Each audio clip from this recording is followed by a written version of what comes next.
आपके अपने YouTube channel Atri academy में। आज हम गणित विषय में कक्षा छठी का चौथा अध्याय आधारभूत ज्यामितीय अवधारणाओं के बारे में पढ़ेंगे और इसमें आज का हमारा विषय होगा कोण। आज का हमारा विषय क्या है? कोण। कि कोण क्या होता है। पहले हम कोण के बारे में पढ़ेंगे, उसके बाद शीर्ष क्या होते हैं, फिर भुजाएं क्या होती हैं, इसके बाद कोण की स्थितियां क्या होंगी, फिर कोण को हम कैसे लिखते हैं, कोण को लिखने की विधि कैसे क्या होती है, और फिर हम पढ़ेंगे कोण के प्रकार क्या होते हैं, कितनी तरह के कोण होते हैं। ठीक है, तो आइए मिलकर शुरू करते हैं। सबसे पहले हम करेंगे कोण। कोण क्या होता है?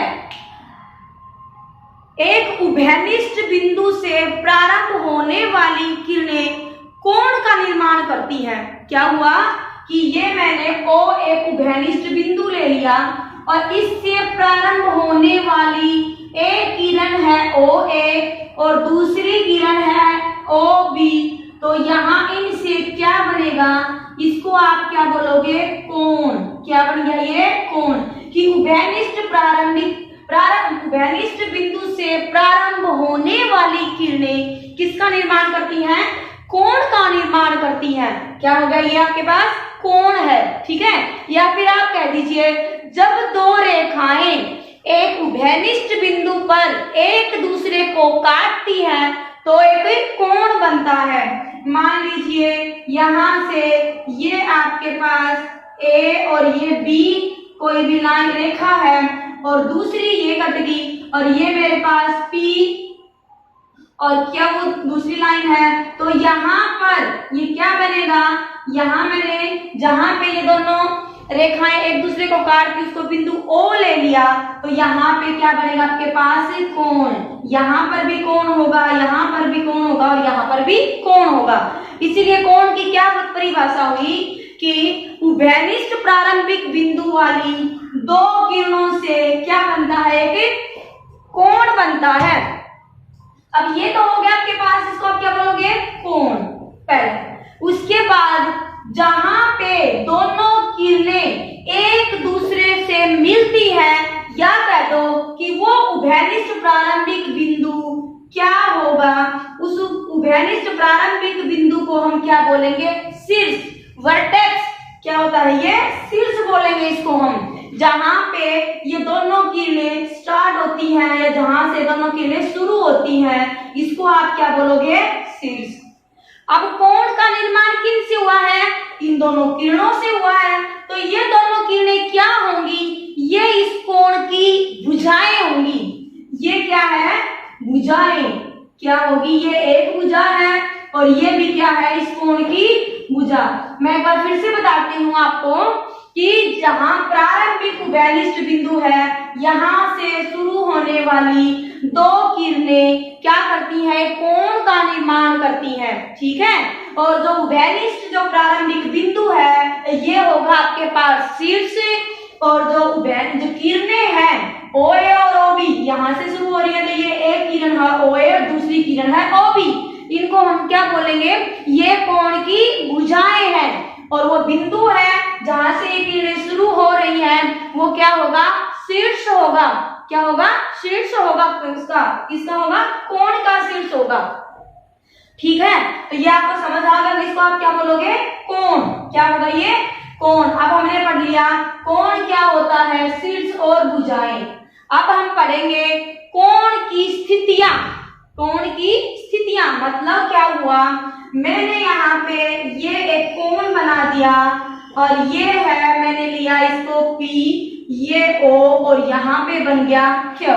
ठीक है, तो यहाँ से देखो आप OP जो किरण है OP किरण से शुरू कीजिए और OP किरण की छाया इस OQ पे डालिए तो कैसे पड़ेगी? ये ऐसे आएगी। कैसे? यहाँ से यूं बनेगी आपके पास, ये बन जाएगी ऐसे। ठीक है, यहां से क्या किया मैंने? इस OP किरण की छाया OP है OQ के ऊपर डाली है। दोबारा मैं एक स्थिति मैंने आपको ये बता दी। अब दूसरी क्या है? सेम मैंने कैसे, ओ पी क्यू, ये है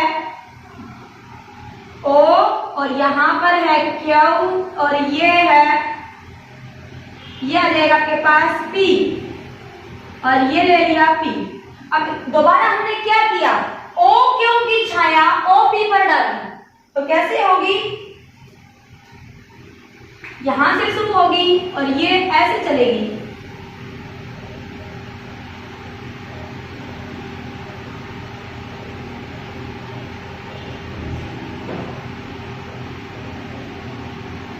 अब ये पहला चित्र है, ओ पी की छाया ओ क्यू पे आएगी, वैसे ये आगे ऐसे चलती रहेगी।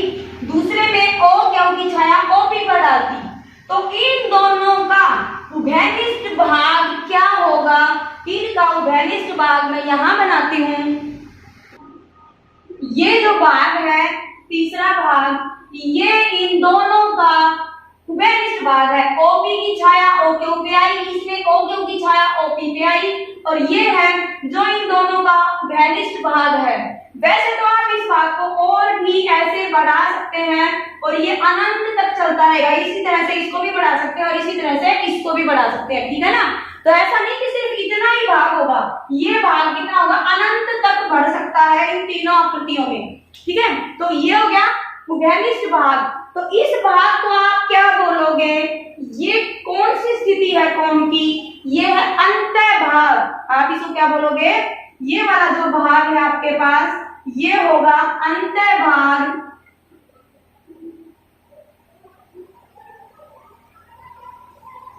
ठीक है।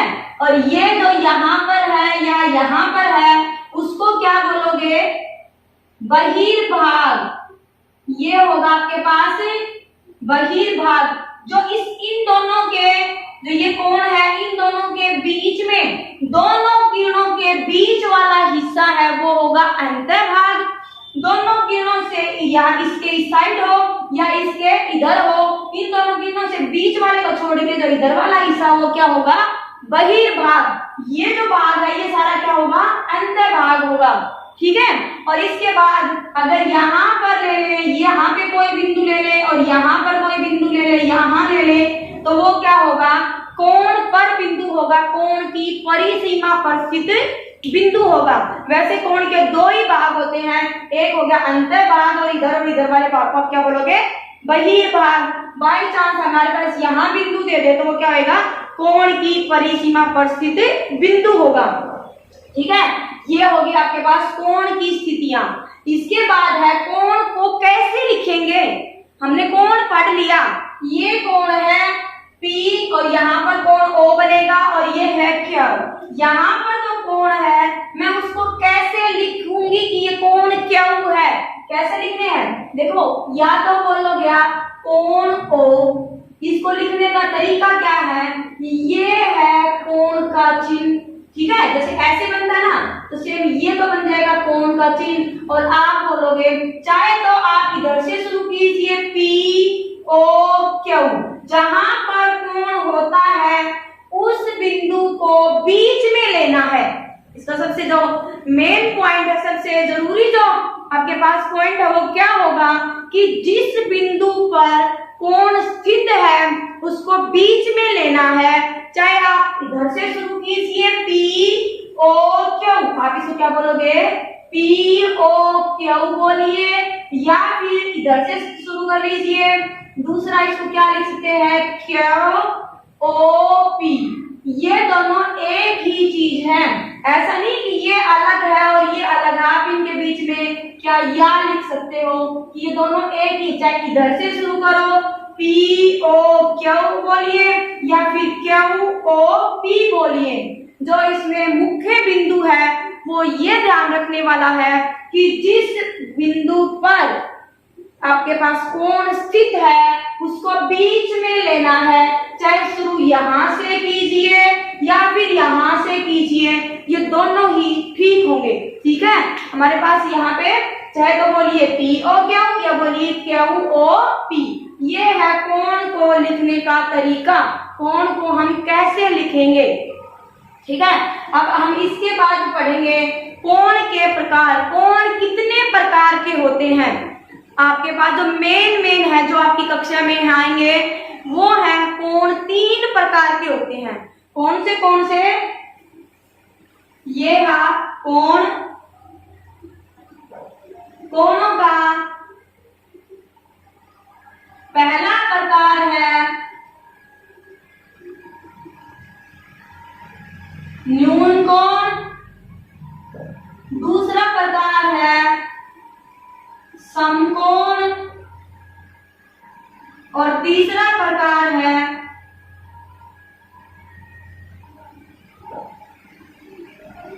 अधिक कोण। जब आप कोणों के प्रकार में पढ़ेंगे तो कोण 3 प्रकार के होते हैं। कौन से? न्यून कोण, समकोण और अधिक कोण। वैसे तो बहुत ज्यादा इसके प्रकार हैं, लेकिन आपकी कक्षा के हिसाब से देखें तो ये 3 ही मुख्य हैं कोण के प्रकार। पहला है न्यून कोण। न्यून कोण में क्या होगा, जब कोण है वो 90 डिग्री का कोण कैसे बनता है बेटा? 90 डिग्री का कोण, ये आपके पास एक किरण है, ये ओलिया, अपने ये ओलिया, ये एलिया, ये ओलिया, और यहाँ पर बिल्कुल सीधी रेखा होगी, ये होगा 90 का कोण। ठीक है, कोण बनाने आएंगे आगे वाले इसमें प्रश्नावलियों में, तब आपको बताएंगे कि कोण। लेकिन एक बार इतना देख लीजिए कि 90 का जो कोण होता है उससे कम माप का, 90 से कम का आप 75 का लीजिए, 60 का लीजिए, 30 का लीजिए, 90 से कम वाले जितने भी कोण बनेंगे उनको आप बोलोगे न्यून कोण। कम, न्यून का मतलब कम, तो 90 को आप मुख्य बिंदु लेके कीजिए, 90 से कम वाले कोण को आप क्या बोलोगे? न्यून कोण। 90 का जो कोण बनेगा उसको आप क्या नाम दोगे? समकोण। 90 के जो कोण होगा उसको आप क्या बोलोगे? समकोण। और 90 से ज्यादा का कोण बनेगा, 90 से ज्यादा का कोण बनेगा तो ज्यादा को हम क्या लिखते हैं? अधिक, वो होगा अधिक कोण। एक बार मैं फिर से याद करवाती हूँ आपको, जो 90 डिग्री का कोण होता है उसको आप मेन बिंदु या मुख्य बिंदु लेकर चलिए। 90 से कम वाले को बोलोगे न्यून कोण, 90 डिग्री के कोण को बोलोगे समकोण, और 90 से ज्यादा वाला जो होगा उसको बोलोगे अधिक कोण। ठीक है, आपके मेन ये 3 ही याद कर लीजिए इस कक्षा में आप कोणों के प्रकार में, कि न्यून कोण होता है 90 डिग्री से कम वाला, समकोण होता है 90 डिग्री का कोण, और अधिक कोण होता है 90 डिग्री से अधिक वाले कोण को हम क्या बोलेंगे? अधिक कोण। इसके बाद अब हम शुरू करते हैं प्रश्नावली 6.1। पहले तो सॉरी, ये प्रश्नावली है आपकी 4.3। ठीक है, 4.3 प्रश्नावली का जो पहला सवाल है वो है नीचे दी गई आकृति में कोणों के नाम लिखो। जो ये आकृति दी गई है ये आप बता सकते हैं कि कौन सा बहुभुज है? इसमें कितनी भुजाएं हैं? 1 2 3 4, और 4 भुजाओं वाला बहुभुज क्या होगा? इसको हम नाम बोलेंगे चतुर्भुज। क्या है ये? चतुर्भुज है। इस चतुर्भुज में आपको बताना है कि कौन से हैं। यहाँ पर 4 कोण हैं, 1 2 3 और 4। ठीक है, 4 कोण हैं। इन चारों कोणों के मेल से क्या बन रहा है? ये चतुर्भुज बन रहा है। तो पहला कोण है, ये कोण हम लिखते हैं ए, इसको हम सीधा ए कोण लिखें या तो, लेकिन ए कोण लिखने की बजाय अगर हम इसको लिखें DAB तो ये सही होगा। क्या है? DAB। ठीक है, दूसरा कौन सा है आपके पास कोण? दूसरा कोण है बी। कोण बी है ये, इसको आप क्या लिखोगे? आपको बी बिंदु को बीच में लेना है ना, तो कैसे शुरू कर देते हैं? ए से शुरू कर देंगे, ABC।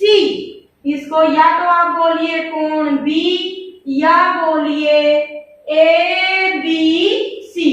जिस बिंदु पर कोण बना हुआ होता है या जिस शीर्ष पर कोण हमें बताना होता है कि हमें ये वाला कोण बताना है, उस शीर्ष को बीच में लीजिए, उस बिंदु को हमने बीच में लेना है। हम यहाँ से शुरू कर देते हैं, BAC बोलिए या CBA बोलिए इसको आप। ठीक है, अब हमें बताना है कोण C, और कोण C को आप क्या लिख सकते हैं? कोण C बनेगा, या तो इधर से शुरू कर दीजिए, इस C बिंदु को बीच में लेना है तो क्या करेंगे?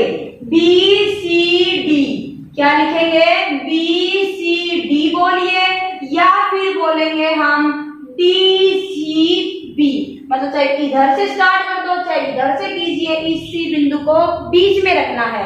अब चौथा कोण और आखिरी कोण बनेगा कोण डी, और कोण डी को आप कैसे लिखोगे, कोण डी को लिखेंगे हम यहाँ से, सी से स्टार्ट कर देते हैं, सी से शुरू कर देते हैं, सी डी ए।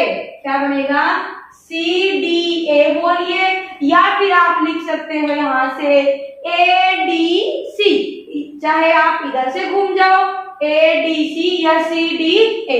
तो ये चार कोण हैं, ये चार कोण बनेंगे इस दी गई आकृति में या दिए गए चतुर्भुज में। ठीक है, अब हमारा दूसरा सवाल है, संलग्न आकृति में जो आकृति में जो ये आकृति इसकी दी गई है, वे बिंदु लिखो जो क्या है, कोण DOE। पहले तो कोण DOE कहाँ बन रहा है, ये D है, ये O और यहाँ पर है E।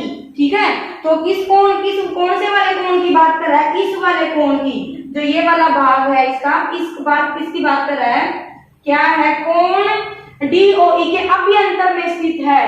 कौन सा बिंदु है, इस कोण के, इस वाले कोण के अभ्यंतर में कौन सा बिंदु है, बिंदु A।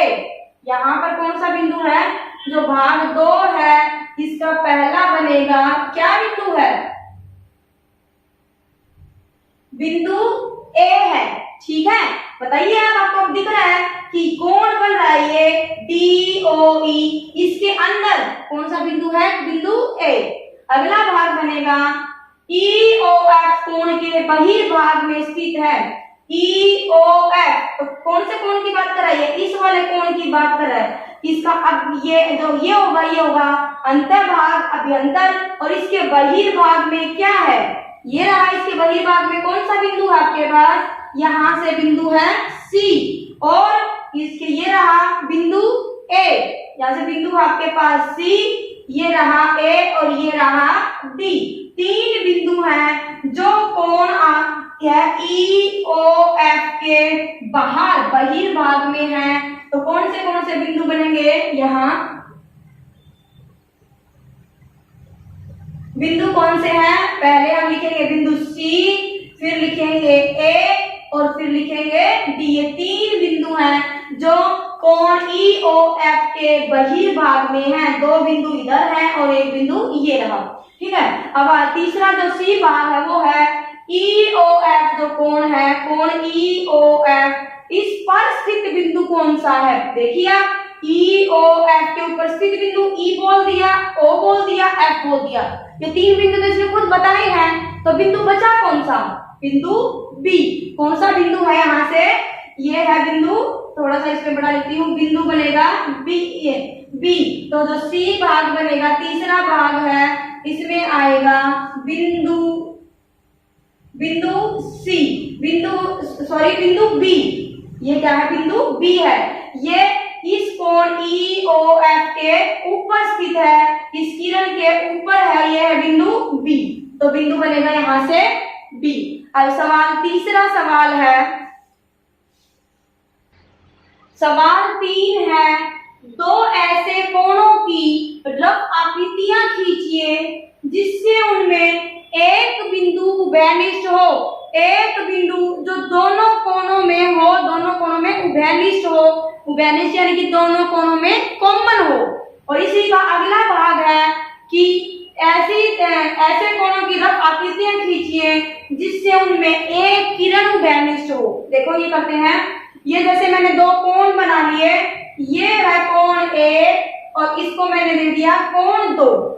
आप ये बताइए, क्या इसको आप कोण O बोल सकते हैं, नहीं, क्योंकि अगर हम इसको कोण O बोलते हैं तो इसमें हम क्या रहेंगे, हमें डाउट रहेगा, ठीक है, कि कोण O कौन सा, COB वाला कोण O है या BOA वाला कोण O है या COA वाला कोण O है। इसीलिए हमें ये जो तरीका है कोण O लिखने का, इसको थोड़ा सा कम लिखेंगे, कम मान्य करेंगे, हम कोण को पूरा लिख के दिखाएंगे। ठीक है ना, तो कोण जो पहला है मैं उसको कोण क्या लिखूंगी, ये पहले नंबर पे मैंने यहाँ से स्टार्ट कर दिया, ऐसे शुरू कर दिया, ये बोला ए ओ बी, ए ओ बी पहला कोण ये बनाया और दूसरा कोण बनाया बी ओ सी। दूसरा कोण क्या है मेरा? बी ओ सी, ये दूसरा कोण है। देखिए इसने कहा है उन दोनों में एक बिंदु उभयनिष्ठ हो, ऐसा बिंदु लो जो इन दोनों कोणों में आ जाए। यहाँ पे क्या आ जाएगा? बिंदु P लिया हमने, ये बिंदु P यहाँ से आपके पास AOB कोण में भी आएगा और BOC कोण में भी आएगा, ठीक है। अब इसी तरह से अगर वो बोले कि दो बिंदु उभयनिष्ठ हो तो आप इसी पर दूसरा बिंदु भी ले सकते हैं, क्यों? तीन पूछे तो तीसरा बिंदु भी ले सकते हैं, और अगर चार पूछे तो चौथा बिंदु भी ले सकते हैं। और इस तरह से वो कितने भी बिंदु आपसे पूछता जाए आप इस पे क्या लेंगे? बिंदु दर्शाते जाएंगे, ठीक है। क्योंकि ये जो किरण है ये इन दोनों कोणों की उभयनिष्ठ किरण है OB। जैसे इसमें पूछ रखा है ना मैंने, इसी एक ही आप वैसे अलग अलग भी बना सकते हो, ठीक है। आप इस कोण के अलावा और कोण भी बना सकते हो जिसमें एक बिंदु उभयनिष्ठ हो, अगले में दो बिंदु, तीन बिंदु, चार बिंदु, इस तरह से। तो इसमें सभी का उत्तर अलग अलग हो सकता है, लेकिन मैंने ऐसे बना दिया कि इसके चारों भाग, चारों बिंदु भी एक ही आकृति में आ जाए और एक किरण है उभयनिष्ठ है वो भी इसी में आ जाए, ठीक है। वैसे आप अलग अलग बना सकते हैं। अब इसका एक बिंदु बताया, दो, ऐसे तीसरा और चौथा, ये चार भाग अलग अलग हैं, तो आप चारों बिंदुओं को यहाँ पे दर्शा सकते हो। इसके बाद है एक किरण उभयनिष्ठ हो, तो इस जो कोण एक और कोण दो मैंने लिए हैं इनमें OB किरण है वो क्या है? उभयनिष्ठ, कॉमन है। उभयनिष्ठ का मतलब क्या? कॉमन। ये तो दोनों कोणों में आती हो एक ऐसी किरण, तो वो किरण क्या है? OB है। मैंने एक ही आकृति में सारे सवाल हैं, इसके जितने भी भाग हैं वो सारे एक ही में ला दिए, इस तरह से बना दिया कि सारे एक ही आकृति में इकट्ठे आ जाए, ठीक है। तो ये बिल्कुल ध्यान रखना, मैं एक बार दोबारा फिर से बता रही हूँ। इस तरह का जब आपके पास आकृति आ जाती है तो इसमें कोण O लिखना, कोण O ये समझ नहीं आता, कोण O कौन से वाला कोण O? AO में B वाला कोण O है, या BOC वाला कोण O है, या AOC जो यहाँ पे तीन कोण बने, सबसे बड़ा कोण भी बन रहा है यहाँ पे, देखिए यहाँ पे।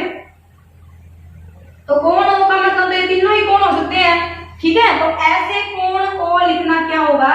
अनुचित है। आप ऐसे कोण O ना लिख के आप पूरा लिखोगे कि कोण कौन सा? A से स्टार्ट हुआ तो AOB वाला कोण, या BOC वाला कोण, या फिर AOC वाला कोण, ठीक है। तो ये प्रश्नावली 4.3 पूरी हुई और हम अगले वीडियो में अगली प्रश्नावली के साथ हाजिर होते हैं।